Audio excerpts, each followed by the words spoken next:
Bertempat di lapangan sepak bola Sukorejo, Kecamatan Sumbersari, dapur umum didirikan. Hal ini mendesak lantaran jumlah warga yang melakukan isoman di Kabupaten Jember terus meningkat. Setiap hari dapur umum tersebut menyediakan 1.500 kotak makanan untuk dibagikan kepada warga yang melakukan isoman lantaran terpapar COVID-19. Agar lebih cepat penanganan ketersediaan makanan, Polwan, Tagana, dan TNI dikerahkan untuk ketersediaan makanan tersebut. Mereka bahu-membahu untuk memasak ikan, menanak nasi, dan juga menyajikan dalam kotak. Menu makanan yang disajikan dalam bentuk kotakan ini berisi nasi, sayuran, dan lauk pauk yang sesuai standar kesehatan. Untuk pagi hari didistribusikan sebanyak 500 kotak, siang dan sore hari juga sama. Ini kegiatan posko dapur umum yang diminta oleh Polres Jember dan melibatkan Dinas Sosial, dalam hal ini Tagana, Kabupaten Jember, bersama Bekang TNI AD. Untuk Tagana mendapat tugas untuk membuat atau memasak untuk lauk pauk, kemudian Bekang khusus untuk nasi. Per hari 3 kali, pagi, siang, malam. 1 kali masak untuk 500 kotak. Jadi per hari 1.500. Diperuntukkan untuk siapa nih, Pak? Untuk terdampak COVID, terutama isoman. Dari Jember, Yudisadi, Jember 1 TV melaporkan. Kamera terulang. Kalau media ngomong yang baik. Ngomong yang baik. Masyarakat kalau kamu ke Bandung kampung.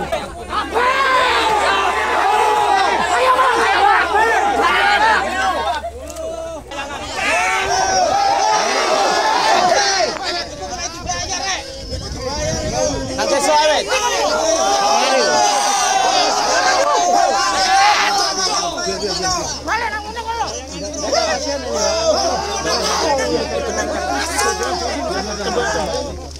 Sekitar lokasi tambak Vename ini sangat ramai didatangi oleh ratusan warga Dusun Kerajaan Desa Jenik, Desa Kepanjen, Kecamatan Gumukmah, Jember. Warga merasa kesulitan saat akan melaut karena jalan menuju pantai tiba-tiba ditutup secara sepihak menggunakan anyaman bambu. Meski sudah ada jalan baru sebagai pengganti, namun warga menilai jalan tersebut justru lebih jauh sehingga warga tetap menuntut agar jalan lama dibuka kembali.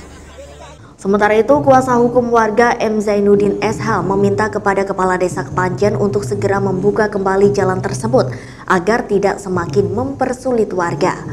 Menurut Zainuddin, warga juga resah dengan adanya tambak di sepanjang pantai selatan Desa Kepanjen karena selain melanggar undang-undang, limbah tambak tersebut juga dinilai sangat merusak lingkungan. Karena ini jalan yang sudah sejak lama, jadi turun-temurun sejak nenek moyangnya beliau-beliau. Ini sudah ada jalan ini, kemudian diperbaiki dengan secara swadaya dan dikembalikan, jangan sampai ditutup seperti ini. Karena kalau misalkan dipindah sebelah sana itu terlalu jauh, masyarakat harus muter juga gitu.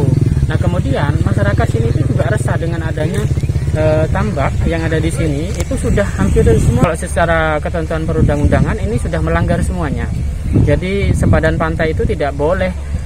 Artinya tidak boleh digunakan karena itu dilindungi berdasarkan Undang-Undang Nomor 27 Tahun 2007 sebagaimana dirubah dengan Undang-Undang Nomor 1 Tahun 2014 tentang pengelolaan wilayah pesisir dan pulau-pulau kecil. Jadi kearifan lokal itu betul-betul dilindungi. Dan karena mediasi yang dilakukan di lokasi tambak tidak membuahkan hasil, maka dialog dipindahkan ke Balai Desa Kepanjen sehingga diperoleh keputusan bahwa akses jalan lama harus dibuka kembali. Tambak itu pengelola tambak karena ya memang keinginan masyarakat memang kayak itu, tidak bisa diganggu gugat lagi, jalan harus tetap yang awal. Ya kita dari desa kan cuma mengikuti kehendak masyarakat, akhirnya kita kembalikan lagi jalan seperti semula kayak itu. Dan alhamdulillah masyarakat semua menerima dengan gembira. Untuk pelaksanaan mengembalikan jalan tersebut kapan? Mulai kapan, Pak? Masyarakat menuntut sekarang ini juga. kami tadi sudah telepon ke operator yang ada di sana, pelabuhan, suruh mengerjakan sekarang ini juga. Untuk pemilik tambaknya orang mana? Pemilik tambaknya itu, kalau pemilik tanahnya itu saya sendiri pemilik tanahnya. PT yang mengelola itu dari Banyuwangi. Dari Gumuk Mas Sugito, Jember 1 TV melaporkan.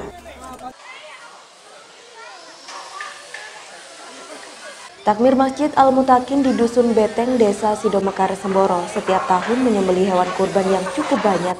Namun di tahun ini hanya memotong 17 ekor sapi karena ekonomi sedang mengalami fluktuasi di tengah pandemi COVID-19.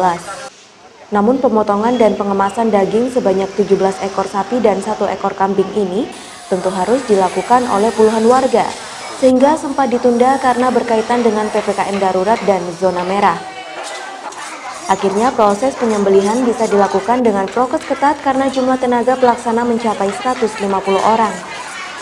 Mereka disediakan masker, hand sanitizer, serta pengukur suhu tubuh demi mencegah penularan COVID-19.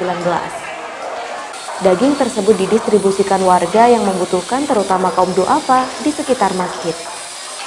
Pada lingkungan masjid atau juga amal usaha Muhammadiyah, baik itu kemarin dari perencanaan kita itu berkaitan dengan aturan dari PPKM itu kan sampai tanggal 20.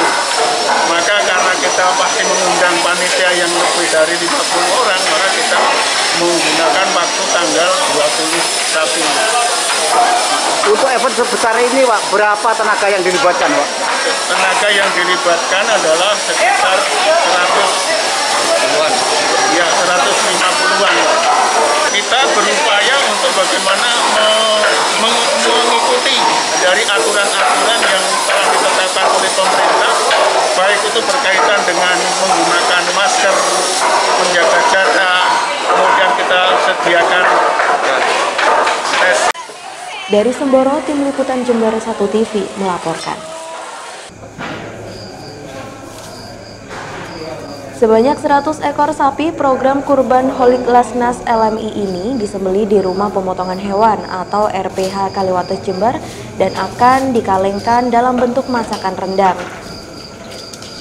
Hal tersebut dilakukan demi keamanan di tengah bahaya virus corona yang sedang mewabah.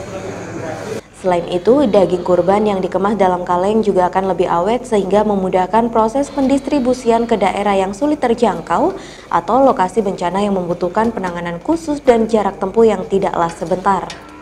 Bahkan daging kurban dalam kaleng bisa disimpan sampai 2 tahun ke depan.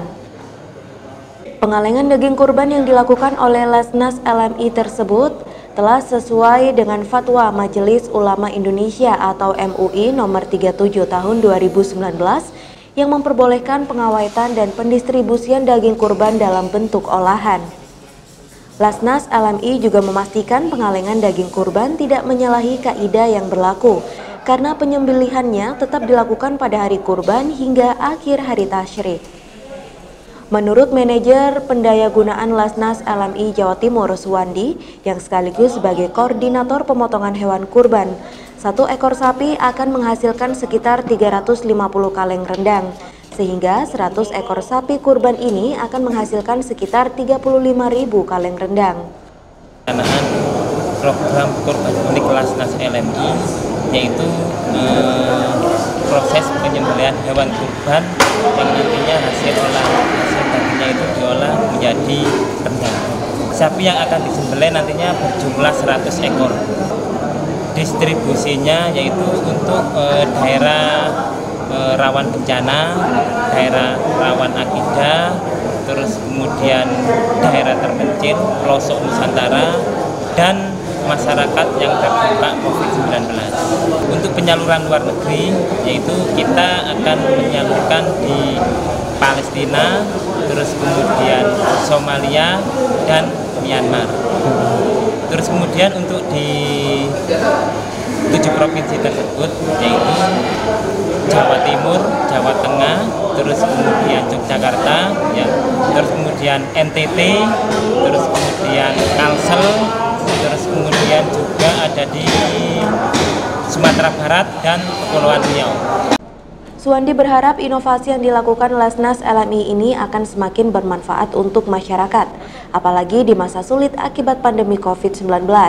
Sehingga sangat banyak keluarga yang terdampak dan membutuhkan pertolongan, termasuk mereka yang melakukan isolasi mandiri selama belasan hari. Dari Jember, Ahmad Fawaid, Jember 1 TV melaporkan. Seperti yang terlihat di stasiun pengisian oksigen PT Samator Gas Industri di Kecamatan Rambipuji ini, setiap hari dari pagi hingga sore hari banyak sekali antrian pembeli oksigen atau O2 untuk perawatan COVID-19. Tak hanya dari rumah sakit saja, pemakaian mandiri atau perorangan juga banyak yang membeli di tempat ini. Saya dalam rangka ngisi tabung sih, Mas. Ngisi tabung gas ya? Tabung oksigen? Iya, tabung. Untuk apa ini? Untuk apa ini? Kebetulan untuk nenek saya di rumah sakit daerah Balung yang dirawat, ya, itu gejalanya ya mungkin varian terbaru ya, karena sesek. Dan kebutuhan di sana itu sangat 2 hari sekali itu sudah habisan. Jadi saya inisiatif sendiri bawa beberapa tabung cadangan. Gitu ya, ngisi sendiri ya? Ngisi sendiri. Memang disarankan begitu sama rumah sakit atau enggak? Tidak ada saran. Jadi memang di sana kondisinya tidak ada, ya ada di tabung tapi terbatas. Tadi prosesnya gimana, Mas? Sulit nggak? Untuk prosesnya nggak sih, mudah. Untuk samatornya sendiri mudah. Ada kebetulan ada bisa pakai UFO sama link aja kan, jadi lebih mudah. Itu aja sih. Di PT Samator Gas Industri ini dijual oksigen dari tabung skala kecil hingga besar.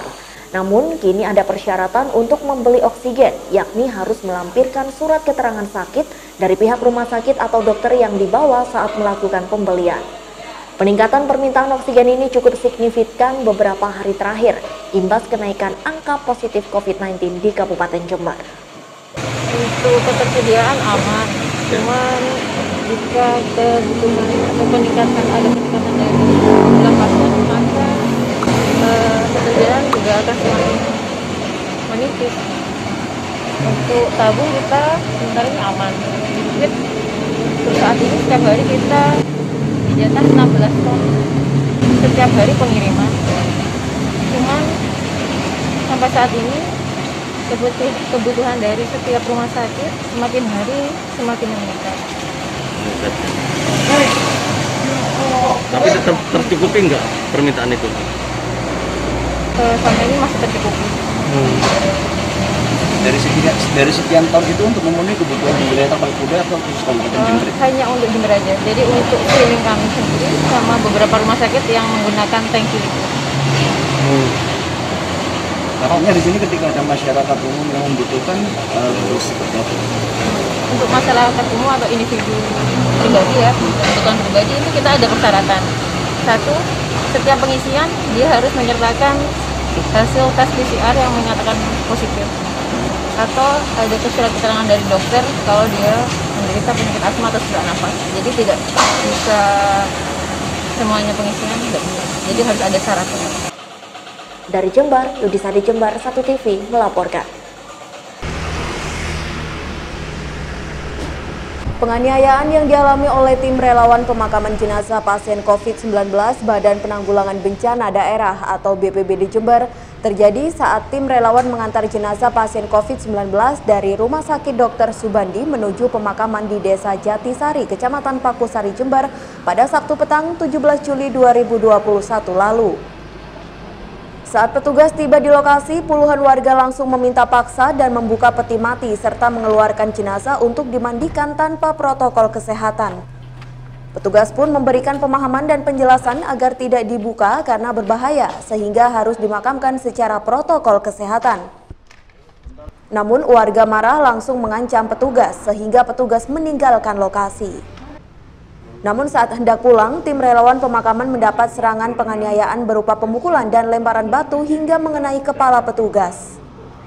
Bahkan tangan salah satu relawan juga cedera karena dipelintir oleh warga, sehingga jumlah relawan yang terluka mencapai 3 orang.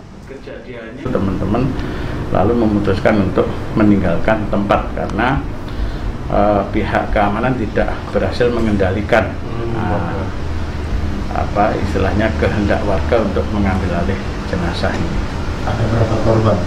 ketika mereka balik kanan, sudah bawa mobil, maksudnya kembali ke Maluku sini, ternyata ada yang menghadang, pakai motor, ada juga yang jalan kaki ya. Intinya adalah tidak terima dengan yang dilakukan oleh tim pemakaman ini. Nah, ini yang kita juga sulit menerima apa yang ada di dalam benak beliau-beliau itu, sehingga tidak bisa menerima keberadaan tim pemakaman. Tim pemakaman ini tugas utamanya adalah memakamkan jenazah yang terkonfirmasi positif COVID atau probable COVID yang sudah mendapatkan persetujuan untuk dimakamkan dengan protokol COVID. Atas kejadian ini, pihak BPBD Jember meminta agar para pelaku diproses secara hukum agar tidak terulang kembali. Karena tim relawan pemakaman yang juga bagian dari upaya pencegahan penularan COVID-19 ini seharusnya mendapat perlindungan dan dukungan dari warga. Dari Jember, tim liputan Jember 1 TV melaporkan.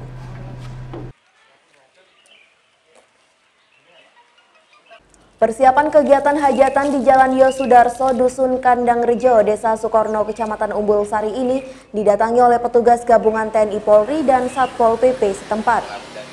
Secara persuasif, petugas meminta tuan rumah untuk menunda kegiatan hajatan demi mematuhi aturan pemerintah tentang pembelakuan pembatasan kegiatan masyarakat atau PPKM level 3. Apalagi Kecamatan Umbul Sari saat ini masih berstatus zona merah COVID-19 dengan jumlah positif 353 orang dan suspek 2 orang. Meski demikian, petugas bukan melarang diberlangsungkannya akad nikah, melainkan hanya meminta agar resepsinya ditunda selama pandemi COVID-19. Alasannya karena ini PPKM darurat, ini diperpanjang sampai tanggal 25 Juli. Harapan warga Umbul Sari supaya tidak kena yaitu COVID-19 ini, supaya tidak tertular COVID-19. Meski merasa rugi, tuan rumah Ahmad Holil yang sebenarnya sudah berkoordinasi dengan Kades Sukorno ini terpaksa merelakan tenda hajatannya dibongkar kembali. Memberitahu. Kepada siapa Pak? Pak Kades. Pak Kades bilang bagaimana Pak? Ya Pak Kades bilang gitu, cuma apa? Saya ndak nyuruh, ndak melarang gitu. Cuma gitu, minta izin ke kantor, ndak boleh. Terus gimana Pak? Ya pasrah katanya Pak Tinggi sudah. Bagaimana Pak? Ya rugi kan apa? Famili ndak ada yang datang. Iya Pak ya. Terima kasih Pak. Ya, terima kasih. Diharapkan warga tetap mematuhi protokol kesehatan di tengah pandemi COVID-19. Dari Umbul Sari, tim liputan Jember 1 TV melaporkan. Suyono, warga desa Curah Nongko, Kecamatan Tempurejo, Jember, memanfaatkan lahan pekarangan rumahnya untuk dijadikan kebun budidaya labu madu. Budidaya labu madu yang ditekuni ini sudah berjalan kurang lebih 1 tahun. Berkat ketekunannya, kini usaha tersebut sangat membantu perekonomiannya di masa pandemi saat ini. Labu madu memiliki beberapa kelebihan. Selain rasanya lebih manis, labu madu ini berserat sangat tinggi dan juga mengandung vitamin A dan B kompleks, dan labu madu ini banyak dikonsumsi warga untuk program diet dan juga cocok sebagai makanan pendamping ASI untuk bayi. Untuk sementara ini, Suyono memasarkan labu madunya di wilayah Jawa dan Bali dengan harga Rp15.000 per kilogramnya. Dengan keterbatasan lahan, Suyono mengaku mulai kewalahan untuk memenuhi permintaan pasar yang kini kian banyak permintaan.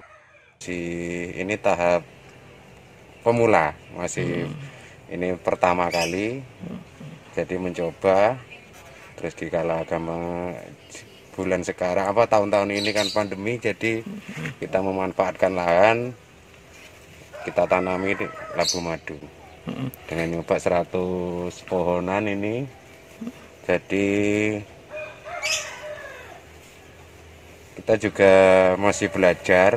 Alhamdulillah sudah bisa berbuah dan juga hampir panen. Ini mungkin seminggu lagi sudah kita mulai petik. Ini usianya sampai berapa untuk bisa siap panen? 90 hari. 90 hari sudah mulai panen. Sudah mulai panen. Iya. Untuk saat ini pasar sendiri dipasarkan di mana? Untuk pasar sementara kita suplai ke Bali. Ke Bali. Iya. Ini harganya sampai berapa? Harganya untuk saat ini 15.000. Dari Tempurejo, Tim Liputan Jember 1 TV melaporkan.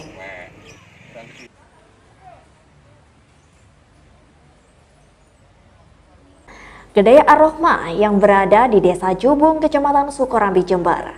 Di kedai ini suasananya sangat asri lantaran letaknya berada di antara ratusan pohon mahoni yang sangat rindang. Sehingga sangat pas dijadikan rest area dan jujukan bagi warga untuk menikmati kulinernya. Kedai milik Wiwin ini memiliki menu khas yang disukai pelanggannya. Ya, menu bernama nasi goreng tauge bumbu hitam.